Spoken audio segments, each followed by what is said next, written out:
All right, Drew, congratulations on your first career brace. Little wet right there. Did the team celebrate you a little bit after the game there? Yeah, so we have a tradition when it's somebody's birthday that you make 2 lines, you give a little speech, and then you run through and they throw water on you and slap you. And yesterday was my birthday, so they didn't do it yesterday, so they did it tonight. Well, happy birthday to you then. Thank you. Little gift for yourself, getting your first multi-gold game. Just how does it feel to get one? It was awesome. I was really excited, Poi, Oos, and I in the first half when we were coming on, I was just saying we just need to bring energy. And I think it was one of Poi's first touches. It was my first touch. He assisted me, and then to go on and get the second one as well. It was a really important game. Kentucky was just ahead of us in the table, and so just a really good win for the team.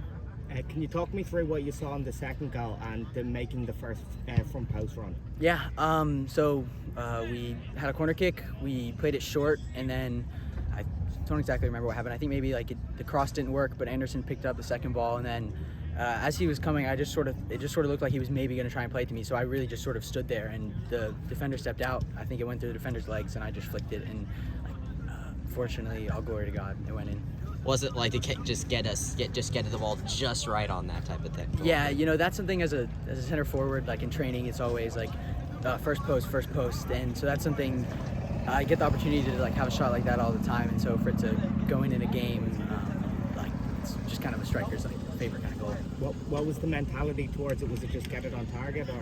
Yeah, I think just get contact on it. It came in pretty fast. I didn't really have time to take a step or anything. Just sort of hopped and flicked it, and was just trying to get it towards that front post and really get it in. Anderson told us that you guys don't have bench players, you have game changers, and you and Mohammed came out there and managed to connect together. You found him on the header right there. Can you take us through that and your connection with Mohammed on that goal? Yeah, exactly like Endo said, we call them game changers, we don't call them subs, and Poi scored his first goal in the last game. He's been playing really, really well, and so when we were warming up, like I said, I was just let's just go in and change the game. And when that ball went through to him, I was just I'm just going to get to the middle. And fortunately, he was unselfish and found me so that we could tie it up. What's it been like developing with Mohammed? Both of you came into this program together, him a sophomore, you a redshirt freshman, and now you kind of got this moment together. Yeah, it's been great. He's such a good dude, and last year we spent a lot of time sort of in those post-game training sessions, the guys who don't get to play. And so we were able to develop a bit of a relationship, and being a center forward, I rely a lot on the wingers and their service, and so I just sort of put myself in the right spot, and then he played a ball that was a super easy finish for me. You play a very high-intensity game. Can you talk to me a bit about that? Yeah, energy. Like I said, that was the mentality for me and the other game changers coming in.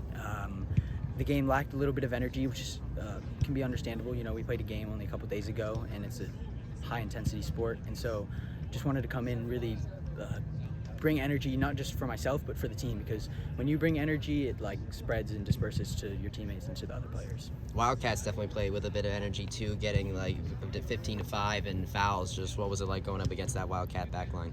Yeah, it was a physical game. At halftime, coach said we have to win the 50-50s, and so especially being a center forward, that's my job, hold up the ball, and so there's a lot of just tussling against bigger, maybe stronger players, but so that's sometimes where you just really have to fight, and I think that's what we did in the second half. We came out and we knew we had the quality, we just had to have the fight and to work harder than them. Yeah, you end up, Kentucky gets on the goal on the board first, and then both your goals end up giving yourself the win. Just what, especially after not scoring for two months, what does that feel like to be able to do this for your team? Awesome. I actually had a goal at the start of the year. My goal was to score 3 goals throughout the course of the season, and so it was funny. I was sitting on the bench and I was like, oh, I hit that tonight, and so that's really exciting. But I think, just like I said, it was a huge game, and so to be able to come in and have an impact when the team really needed it was really cool. Especially after going against those top 10 matchups in Marshall and West Virginia, how big is it for you guys to come back out after they get these 2 wins with Old Dominion and now Kentucky? Yeah, I think a lot of times in any sport, winning is a habit, and when you get on a run, we're 2 in a row, we got to keep going and try to win out for as many games as we can for the rest of the season. So it's really good to get these 2 6 points in the week. What do you take from a game like this? Because now you go up to another team that's kind of in your neighborhood in the RPI and Georgia Southern. Yeah, like I said, we kind of just keep rolling with it. And Coach mentioned in the cool down, it's a short turnaround, so a lot of it is now recovery. It's not like we're going to go and put in a ton of physical work over the next couple of days, but recovery and tactical work and just keep our focus, because while winning is a habit, it also is tempting to become complacent. So we just have to keep the focus for the next one. All right, awesome. Well, best of luck and happy birthday. Thank you.